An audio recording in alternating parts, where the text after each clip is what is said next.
সেই পালার নাম হলো ভীমের দর্পচূর্ণ হইতে অসুর সম্রাট জটাসুর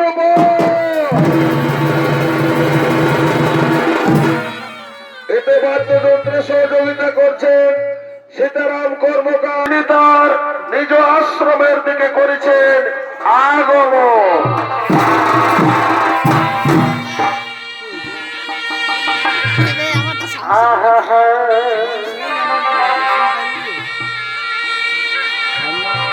এগো সোনা সোনা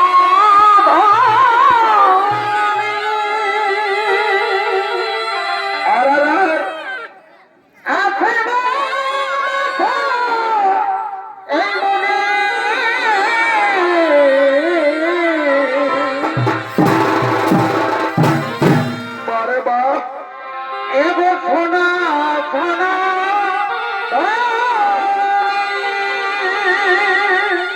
ভাই এই মনে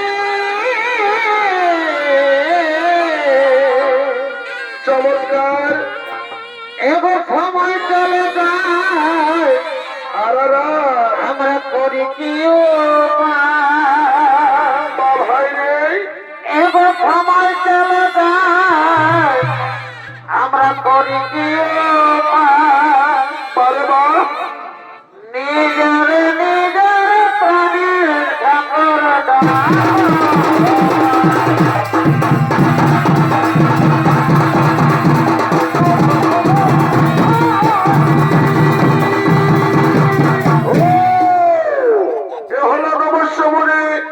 চলেছেন তার নিজ আশ্রমের দিকে। তাই মহামান্য সুধী দর্শক মন্ডলী এতক্ষণে নবস্য মুনিকার ভূমিকায় ছন্দিত্য পরিবেশন করে দেখাবেন। ইনি হলেন দর্দা আদিবাসী গৌরাঙ্গ ছন্দিত্য পার্টির এক উদীয়মান ছন্দিত্য শিল্পী নৃত্যশিল্পী রসরাজ মাহাতো।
আমি আমার আশ্রমে একটু বিশ্রাম করি। আর ওদিক থেকে পঞ্চপাণ্ডবগণ, তার মধ্যে যুধিষ্ঠির, ভীম, নকুল, সহদেব ও তাদের সাথে তাদের স্ত্রী দ্রৌপদী কোন কারণবশত অর্জুন নেই, তাই তারা নমস্য মুনির আশ্রমের দিকে করেছেন আগমন।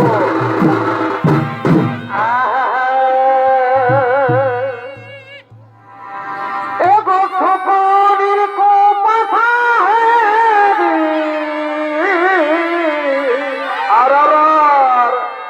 আর বনবাস দে পাণ্ডবের আরে ভাই, এ ভাই খোকনের কোপাথা চমৎকার। এ ভাই বনবাস দে পাণ্ডবের 12 বছরে এগো বনে চলে রাজা তপবীর সনে বা ভাই রে, এগো বনে চলে রাজা তপবীর সনে আর এই গেল বেলা গেল বেলা গেল বেলা বনে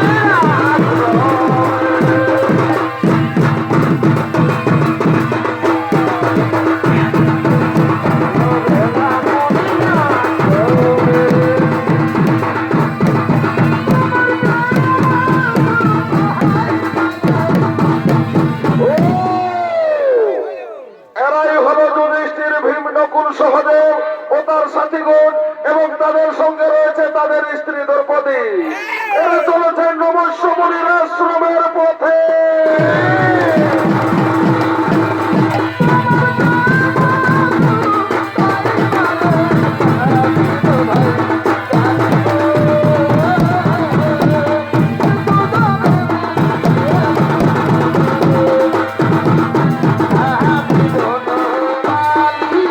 আরে ভাই,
শোনে অগমনিবর, ওঠো ওঠো ভক্ত পঞ্চপাণ্ডবগণ, তোমরা সকলে ওঠো। একই মনিবর, আপনার আশ্রমের চারিপাশে কিসের গন্ধ ছড়াচ্ছে মনিবর, কিসের গন্ধ ছড়াচ্ছে?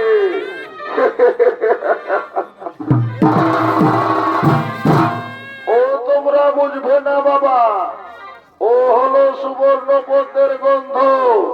মানস সরোবরে প্রস্ফুটিত রয়েছে। স্বামী, স্বামী গো, যাও না স্বামী, আমাকে সুবর্ণ পদ্ম এনে দাও স্বামী। সুবর্ণ পদ্ম দিয়ে আমি ঈশ্বরের পুজো করবো স্বামী, আমি ঈশ্বরের পুজো করব। এগো শোনো শোনো, ও গো স্বামী,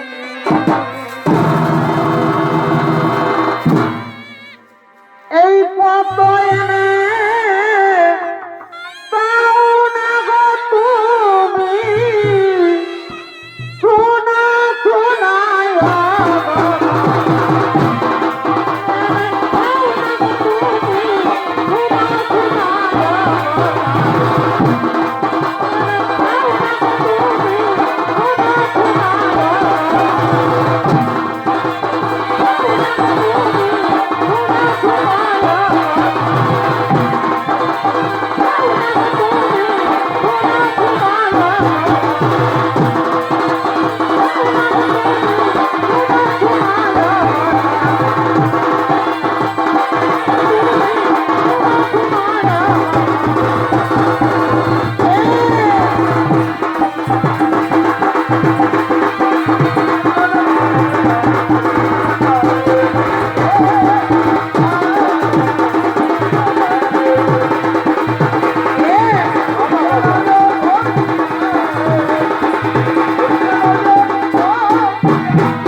স্বামী গো, যাও না স্বামী, তোমরা আমার পাঁচজন স্বামী থাকতে কেউ কি আমার মনের বাসনা পূর্ণ করতে পারবে না?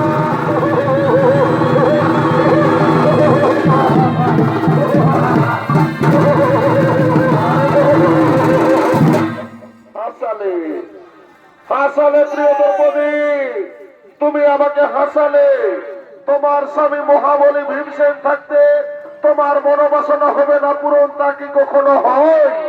তুমি চিন্তা করো না প্রিয়ে, রনে বনে জলে জঙ্গলে যেখানে পাবো সুবর্ণ পদ্ম আমি এনে দেবো তোমার কাছে, তুমি চিন্তা করো না।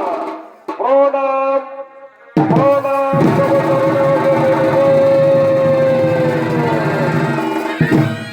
ওঠো ওঠো ভীমসেন, যাও ভীমসেন, তোমার যাত্রা সফল হোক। প্রণাম প্রণাম।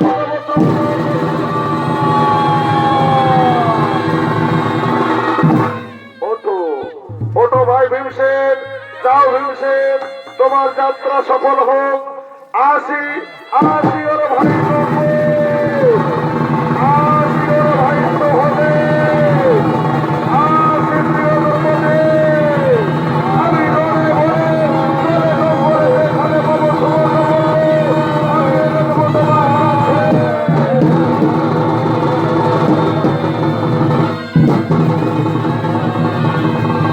আসি বাবা, আসি মনে আসি, আসি ওর ভাই হলে, আসি ওর ভাই হলে।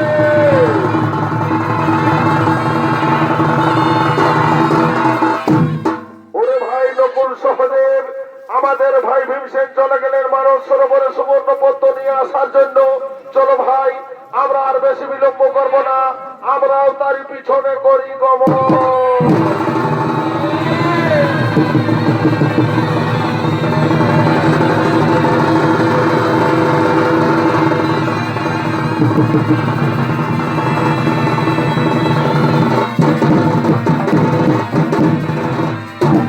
জয় গুরু, জয় গুরু, জয় গুরু।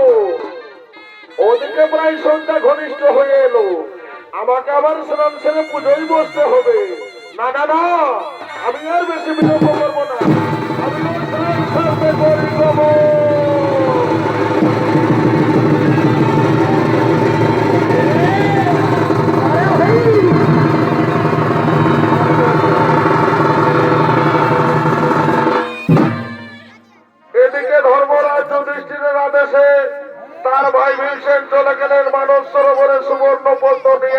জন্য।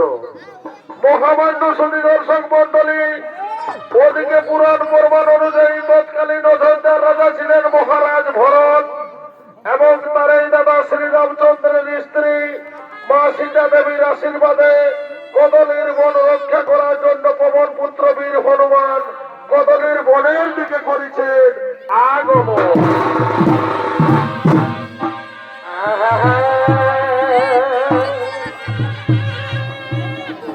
ওরে ঘুমাস না রে দাদা, দেখে না রে। আরারা, ওরে ঘুমাস না রে দাদা, দেখে না রে। বারে বাহ, আজ হনুমান আর কি হলো? আসিছে না দাদা কদলের বনে। চমৎকার ভাই, আজ হনুমান বারে বাহ, আসিছে না দাদা কদলের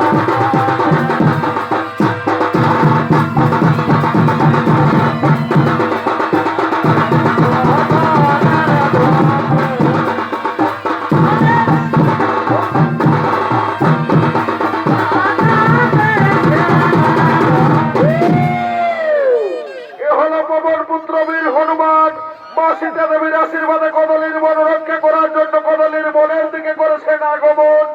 আর এতক্ষণে পবন পুত্র বীর হনুমানের ভূমিকায় ছন্দিত পরিবেশন করে দেখাবেন ইনি হলেন স্বর্গীয় ওস্তাদ বিভূতি সিং সর্দারের বড় দাদার বড় ছেলে নৃত্যশিল্পী গণেশ সিং সর্দার।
বাবা, এ কি রে বাবা, আমার এই কদলীর বনে কি যেন হর হর চরচর মর্মর শব্দ শোনা যাচ্ছে।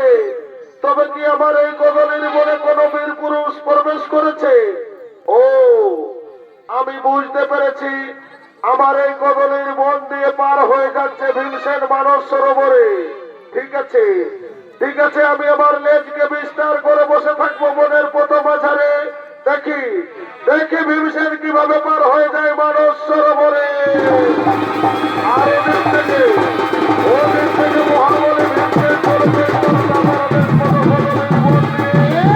আর এই ভীমসেনের ভূমিকায় চরিত্র পরিবেশন করবে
বিস্তারিত লেজ, আর এই লেজ থেকে আমি কিভাবে পার হয়ে যাব পারে?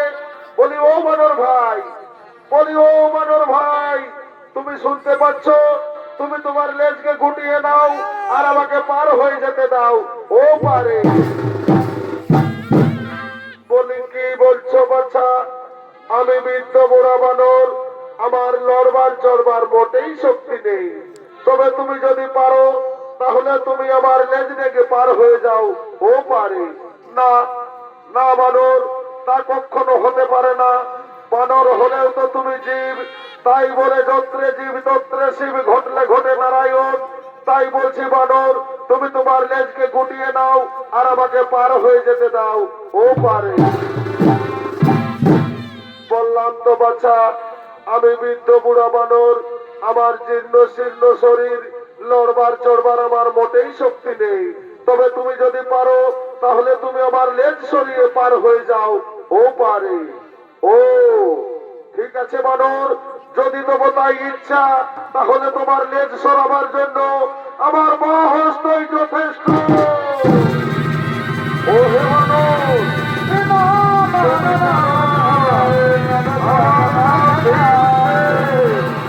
আমার আমি এক্ষুনি আমার তোমার লেজকে উপরে ফেলে দেবো, উপরে ফেলে দিয়ে চলে যাবো আমার দাদাদের সর্বভক্ত পর্বতে।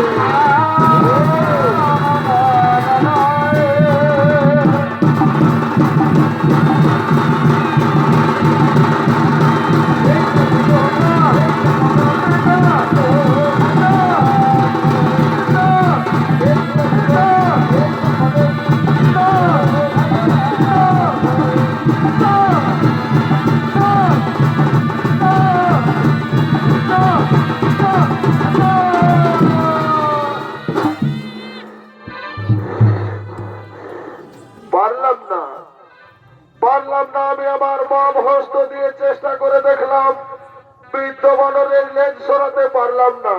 কিন্তু না, আমি চলেছি আমার দাদা ধর্মরাজ যুধিষ্ঠিরের আদেশে মানস সরোবরে সুবর্ণ পদ্ম নিয়ে আসার জন্য। তাই আমি সমস্ত শরীরের শক্তি দিয়ে দেখবো, দেখি দেখি বানরের লেজ সরাতে পারি কি না। ও হে বানর,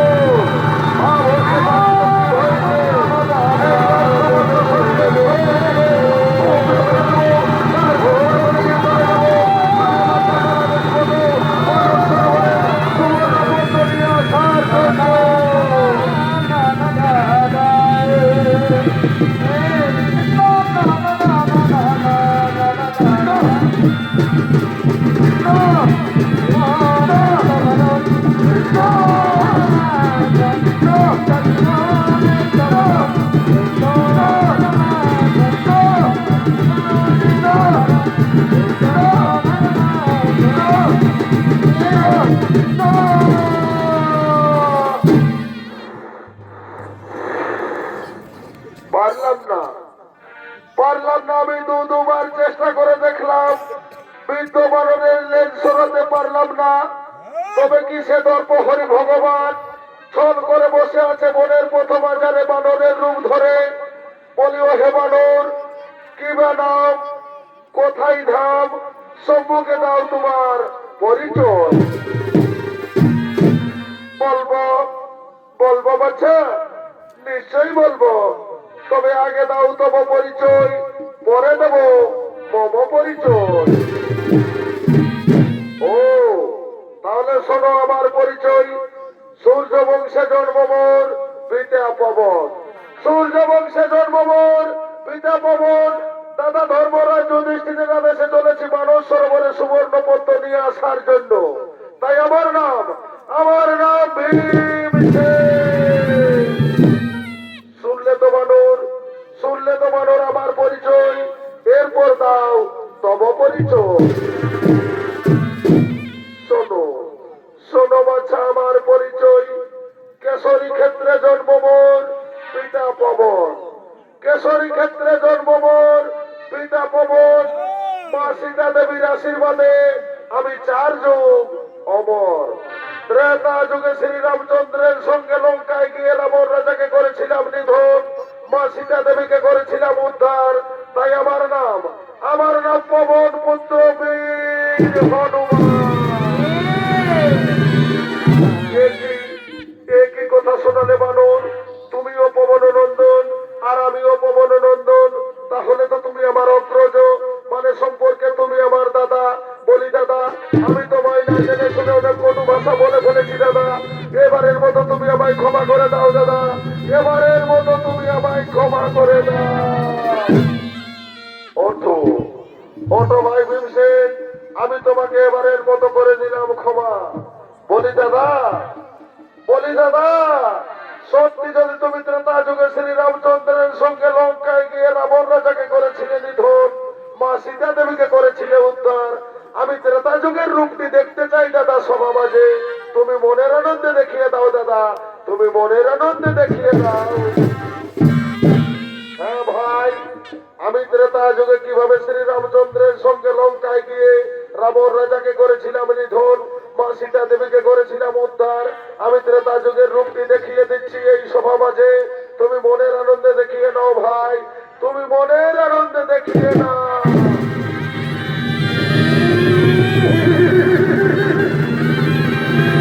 দাদা, মনের আনন্দে দেখিয়ে দাও দাদা, তুমি মনের আনন্দে দেখিয়ে দাও।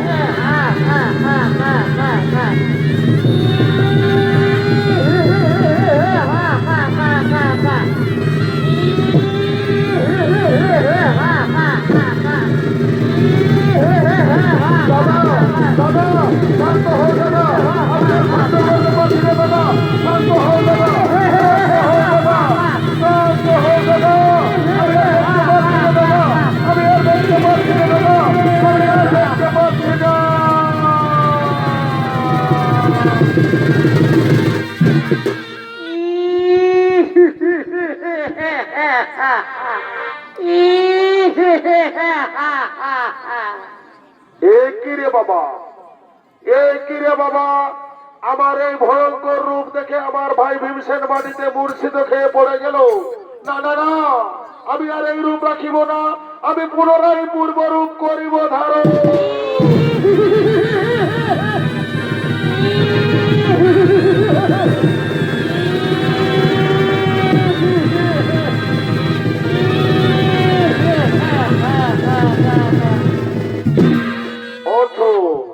ওঠো ভাই ভীমসেন, চেয়ে দেখো আমি পুনরায় পূর্বরূপ করেছি ধারণ। বলি দাদা, একটু আগে ছিল তোমার স্বর্গেতে মস্তক আর এই পাতালে তেলে, এরূপ দেখে তুমি আমায় লজ্জা দিলে মরে দাদা, এরূপ দেখে তুমি আমায় লজ্জা দিলে মরে। বলি দাদা, আমি যাব গন্ধমাদন পর্বতে মানস সরোবরে সুবর্ণ পদ্ম নিয়ে আসার জন্য, আমি কোন পথ দিয়ে গেলে সেখানে পৌঁছতে পারবো দাদা?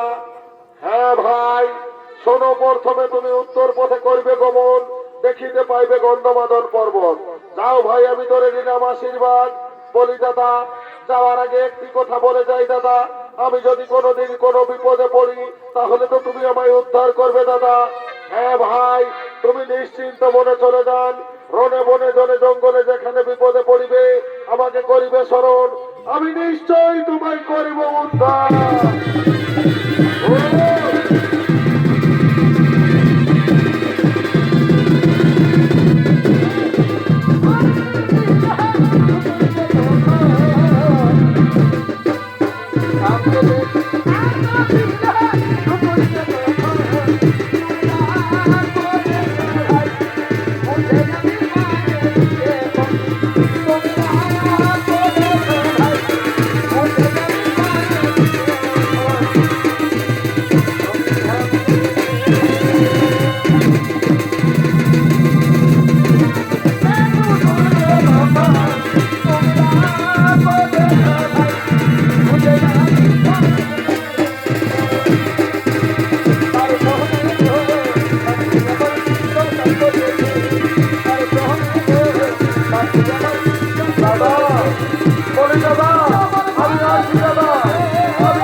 আমার সন্তান বলে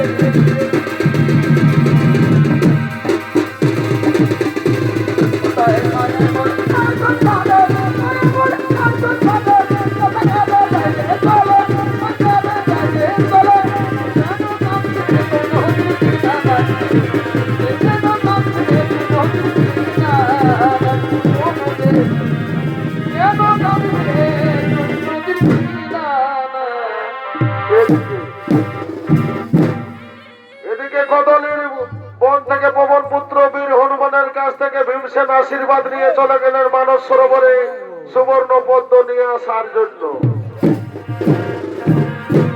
আর ওদিকে অসুর সম্রাট জটাসুর তিনি অনেকদিন ধরে নরমাংস শিকার করেননি, তাই তিনি নরমাংস শিকার করার জন্য গভীর অরণ্যের দিকে বীর দর্পে করেছেন আগমন। আর শোনো শোনো বন্ধু, শোনো তুমি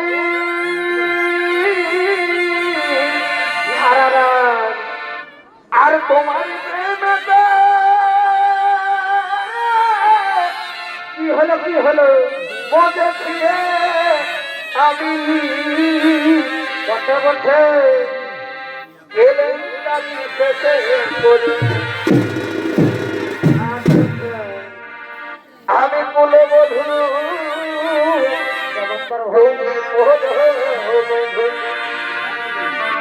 তাই আমি কুলো বধু কেমন কেমন তুমি বলো বধু যেন কেউ জানে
অসুর সম্রাট জটাসুর অনেকদিন ধরে নরমাংস শিকার করেননি, তাই তিনি নরমাংস শিকার করার জন্য গভীর অরণ্যের দিকে করেছেন আগমন।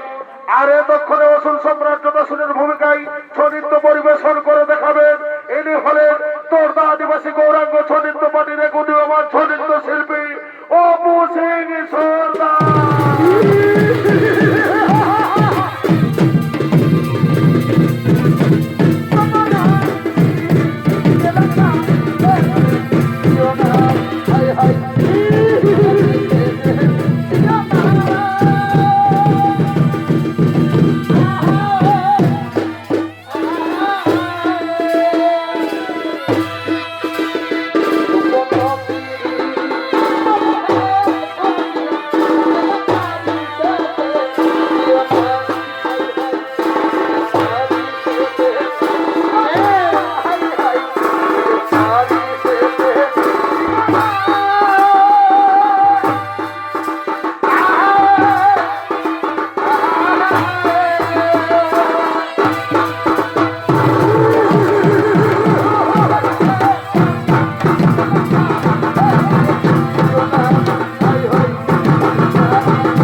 কিন্তু এখনো পর্যন্ত কেউ নরমাংস স্বীকার করতে পারলাম না।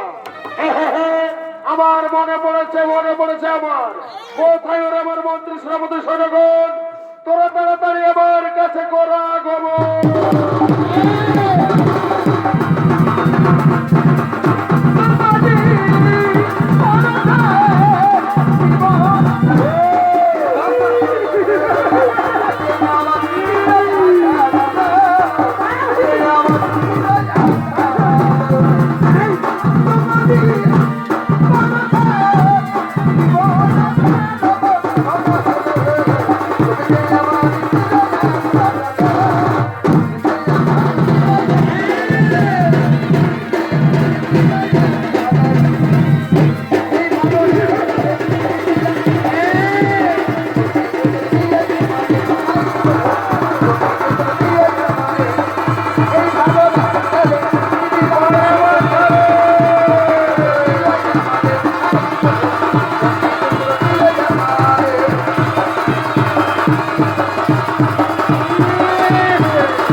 আমার নাম ধর্মরাজ যুধিষ্ঠির, আমার পেছনে রয়েছে আমারই ভাই নকুল সহদেব এবং তার পিছনে রয়েছে আমাদের স্ত্রী দ্রৌপদী। ও বুঝতে পেরেছি, তাহলে তোমরাই আমার পিতা বকাসুরকে করেছো নিধন, মানে তোমরাই পঞ্চপাণ্ডবগণ। না না মহারাজ, এসবের আমরা কিচ্ছু জানি না। আমাদের ভাই ভীমসেন চোরাকেদের মানস সরোবরে সুবর্ণ পদ্ম নিয়ে আসার জন্য আমরা যাচ্ছি, তারই সন্ধানে আমাদেরকে যেতে দেন। কি ভেবেছ তোমরা? তোমরা কি আমাদেরকে মূর্খ পেয়েছো? শোনো শোনো রে আমার মন্ত্রী সেনাপতি সৈন্যগণ, আমরা অনেকদিন ধরে নরমাংস স্বীকার করেননি, তাই তাই আমরা পঞ্চপাণ্ডবগণের মহানন্দে করিব ভক্ষ।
মহামান্য সুধী দর্শক মন্ডলী, এতক্ষণে পঞ্চপাণ্ডবগণ অততা পবন পুত্র বীর হনুমানের সহায়তায় অসুর সম্রাট জটাসুর হইল নিধন।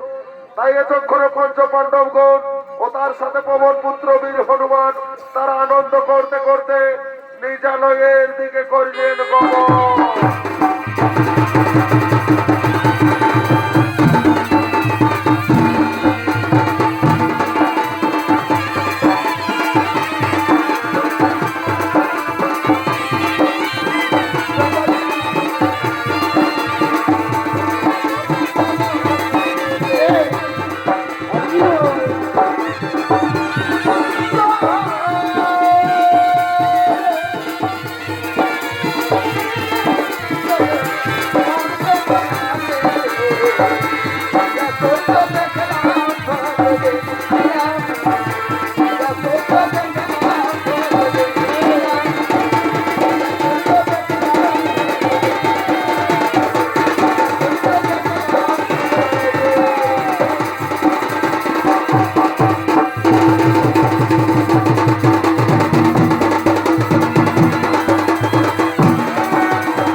মহামান্য সুধী দর্শক মন্ডলী, স্বর্গীয়